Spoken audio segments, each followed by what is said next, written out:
Bonsoir et bienvenue dans l'Africa Newsroom. À la une de l'actualité ce soir, pas de vacances du pouvoir mais une indisponibilité temporaire du président de la République Ali Bongo Ondimba, toujours aux oppositions gabonaises vont debout contre la modification de la Constitution. Décision de la Cour constitutionnelle qui écrit un nouvel alinéa sur l'article 13 relatif à la vacance du pouvoir sur requête du Premier ministre.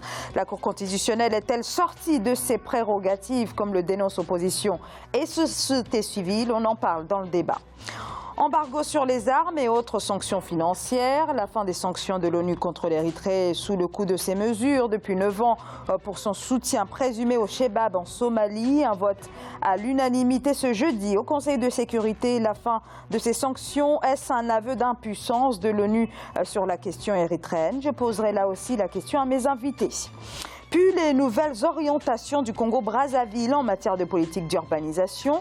Le Sénat adopte une toute nouvelle législation sur l'urbanisme et la construction, mais les contours restent flous pour cette loi qui se veut la synthèse des textes déjà existants, mais inefficace pour ce domaine sujet à des tensions entre l'État et les populations.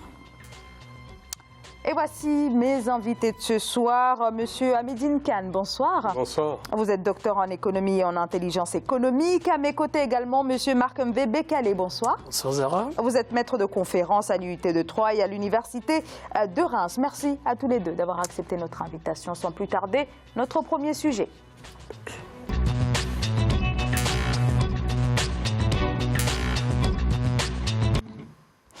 Le Gabon évite donc la vacance du pouvoir, temps pendant lequel le droit gabonais prévoit que ce soit la présidence du Sénat qui assure l'intérim avant que ce soit organisée une élection présidentielle dans un délai maximum de 60 jours. La Cour constitutionnelle a fait modifier la Constitution en y introduisant la notion d'indisponibilité temporaire, une disposition autorisant ainsi le vice-président à gérer les affaires urgentes et en l'absence du chef de l'État toujours hospitalisé à Riyad. La nouvelle mesure constitutionnelle est des plus controversées. L'opposition et la société civile dénoncent un coup de force. Vina Nodin, Sharon Kamara.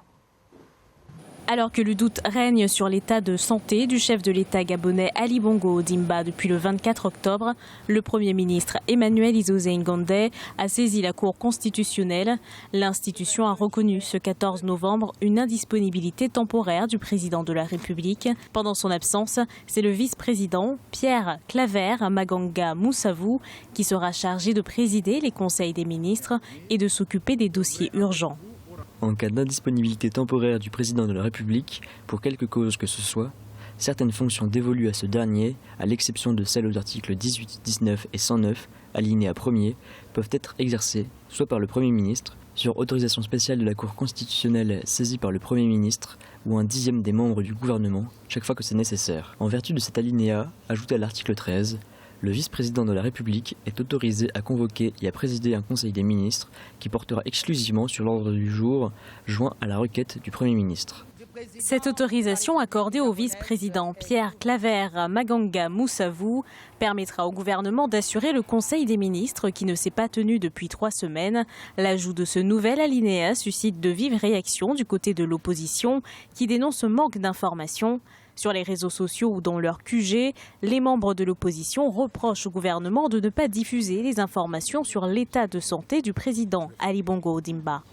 Le peuple gabonais et bien sûr l'opposition prend très mal les décisions que prend la Cour constitutionnelle. Le vice-président ne peut pas être désigné comme intérimaire du président. La Constitution est claire. Lorsque le président est empêché, c'est le président du Sénat qui assure l'intérim. Âgé de 59 ans, le président de la République du Gabon, Ali Bongo Ondimba, est hospitalisé en Arabie Saoudite depuis le 24 octobre. Selon les déclarations de la présidence, les médecins ont constaté des saignements justifiant une prise en charge médico-chirurgicale. Pour l'heure, la date de son retour et l'évolution de sa situation n'ont pas été communiquées. Alors, quoi qu'il en soit, l'État se prépare à gérer une longue absence du président de la République. On a donc là cette modification de la Constitution. Marc Mvebe-Kale, l'opposition et la société civile dénoncent un coup de force, un coup d'État même à la suite de cette modification. Est-ce que la Cour constitutionnelle a outrepassé ses compétences?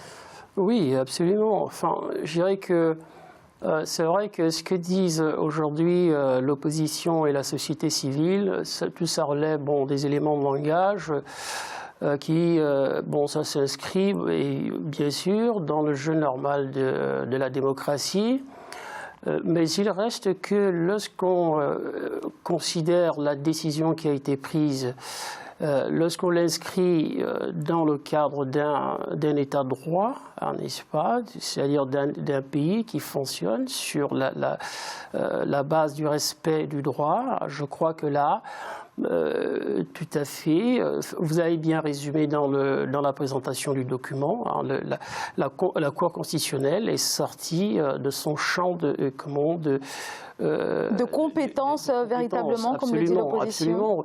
Pourquoi? Parce que les choses sont assez claires dans la Constitution gabonaise, à savoir que en cas de vacance de pouvoir, il y a tout un mécanisme qui est mis en place, et c'est très clair la Constitution gabonaise en la matière.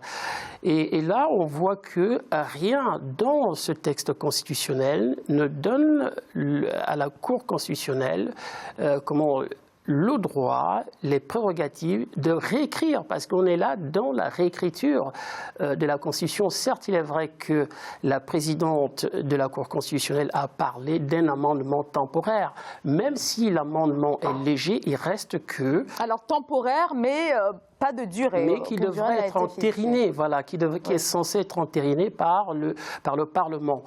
En dépit de ces explications, je pense que tout cela va dans le sens de l'affaiblissement de l'état de droit. C'est surtout cela qui est en jeu, au-delà des positions des uns des autres. Ce qui est en jeu, c'est lorsque une institution qui est censée garantir justement la constitutionnalité et de la loi, et qui est censée garantir le respect de la Constitution. Et ben là, je pense que c'est une décision, c'est une démarche très très problématique pour l'état de droit dans sa globalité. Hamidine Kane. Bon, moi je pense, je vais dans le même sens, mais je pense aussi que dans la Constitution, il y a des fenêtres, justement. Elle a profité d'une fenêtre pour essayer de modifier ou bien d'ajouter un alinéa. Effectivement, moi je crois que... Elle a plutôt créé une fenêtre. Voilà, Elle a créé une fenêtre. On va en parler quand même. Pas. Voilà, moi je crois que c'est une fenêtre. Il y avait des passages qui n'étaient pas clairs, où elle a voulu justement mettre son grain de sel en ajoutant un alinéa. De toute façon, moi je pense que cette vacance de pouvoir, on ne sait pas, par exemple, vacance de pouvoir aussi, ça veut tout dire. Ça peut vouloir dire, par exemple, une période très grande. Ça peut vouloir dire plus de 2 mois ou autre. Vous voyez. Donc, moi, je pense que déjà, cette vacance de pouvoir qui est créée par l'opposition, il faudra d'abord savoir est-ce qu'il va mieux. Est-ce qu'au bout de 2 mois, il pourra reprendre ses fonctions? Ça, on n'en sait rien encore, mais il faudra déjà dire qu'il a eu de la chance. On remercie l'Arabie Saoudite de l'avoir pris à temps, parce que c'est un AVC qui n'est pas déclaré. C'est un AVC, et puis ça pouvait être très grave. Et puis maintenant, les possibilités qui lui restent, c'est de venir ici, par exemple, parce que, c'est ça justement le dilemme aussi. Il faudra en parler. Les Africains ne prennent jamais rien au sérieux. Si, par exemple, ces pays africains, avec les potentialités qu'ils ont, ils avaient développé une médecine correcte, ils auraient pu se soigner chez lui. Mais ils se soignent à l'étranger. Maintenant, où est-ce qu'il va se soigner? Il va soit se soigner ici en France, soit par exemple en Angleterre, ou bien peut-être même au Maroc. Vous voyez. Et même pour la convalescence. Voilà, mais oui, absolument, justement. Et puis ça, c'est quelque chose, c'est des faiblesses africaines, vous voyez. Donc moi, je pense quand même qu'il faudra lui laisser le temps, parce qu'on, même si c'est quelqu'un, un mauvais gestionnaire de son État, il ne faut jamais souhaiter à quelqu'un un décès, voilà. Non, pas du tout. Voilà, donc il faudra quand même laisser le temps, par exemple, pour voir d'ici 2 mois, est-ce qu'il pourra revenir aux affaires. S'il ne peut pas d'ici 2 mois revenir aux affaires, là, on peut effectivement parler de vacances de pouvoir. Marc Mvebekele, alors ce qui gêne véritablement dans cette affaire, c'est le fait que la Cour constitutionnelle a donc procédé à cette modification de la Constitution, alors qu'une réforme de la Constitution doit se faire déjà ou bien par référendum ou bien par l'Assemblée nationale. Est-ce que là, on est face à un cas type de violation de la séparation des pouvoirs? C'est une question qui se pose aussi dans ce cas précis. Violation, je crois qu'on est là, c'est vrai que face à certaines insuffisances qui existent dans le texte constitutionnel, à savoir que ce texte-là ne parle que d'empêchement du président de la République. Qu'est-ce qu'on met dans l'empêchement? Qu'est-ce qu'on met dans la vacance? Combien de temps? Tout cela n'est pas précisé.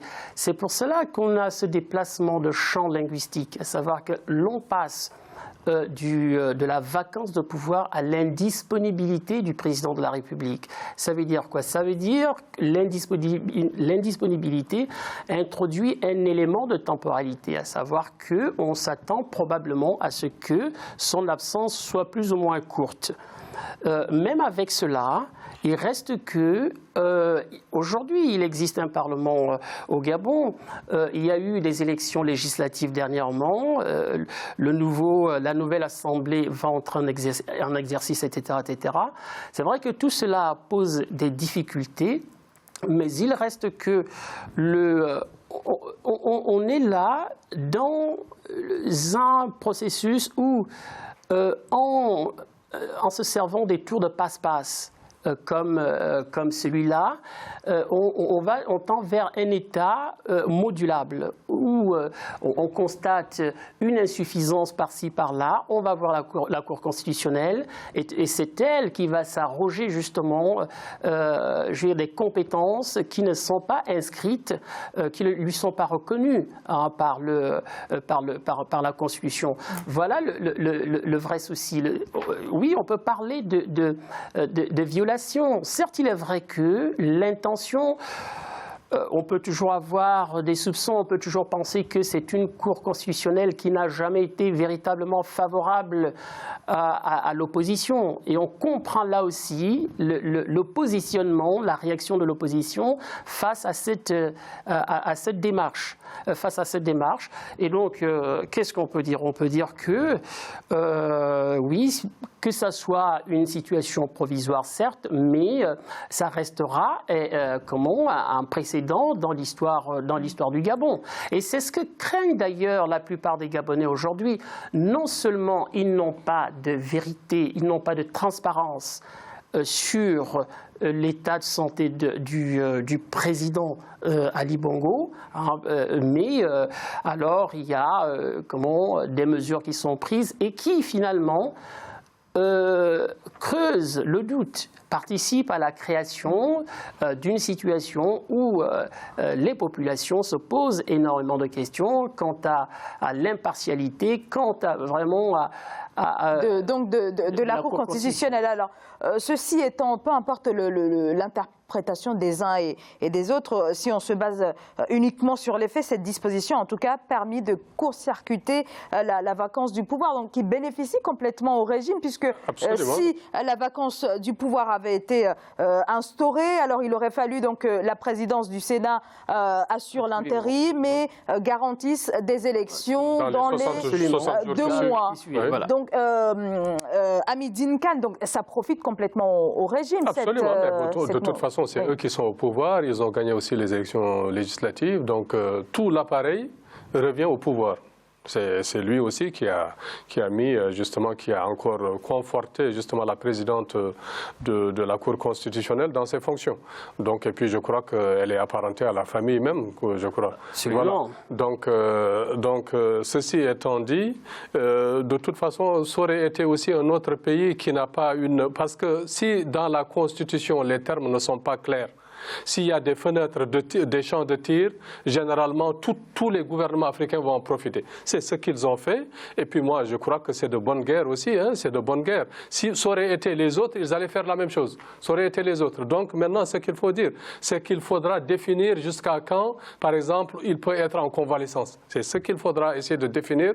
Ça, l'Assemblée nationale du Gabon peut essayer de discuter là-dessus. Si ça dépasse les 2 mois ou bien les 3 mois, on va dire que maintenant c'est une vacance de pouvoir effective. Et là, c'est le président ou la présidente du Sénat qui va prendre justement, qui va diriger le pays pendant les 60 jours et puis organiser les élections présidentielles. Alors en tout cas là-dessus, voilà. Alors je vais vous laisser la parole, hein, mais on va marquer une courte pause et on va revenir dans quelques instants. On se posera la question de savoir est-ce que finalement cette modification, c'est ce que vous disiez peut-être tout à l'heure, ça reflète aussi les failles, les limites de la Constitution gabonaise. Et donc, qu'est-ce qui va se passer aussi dans les prochains mois avec cette mesure qui n'a pas été, en tout cas, délimitée. On va continuer d'en parler juste après la pause avec mes invités. À tout de suite.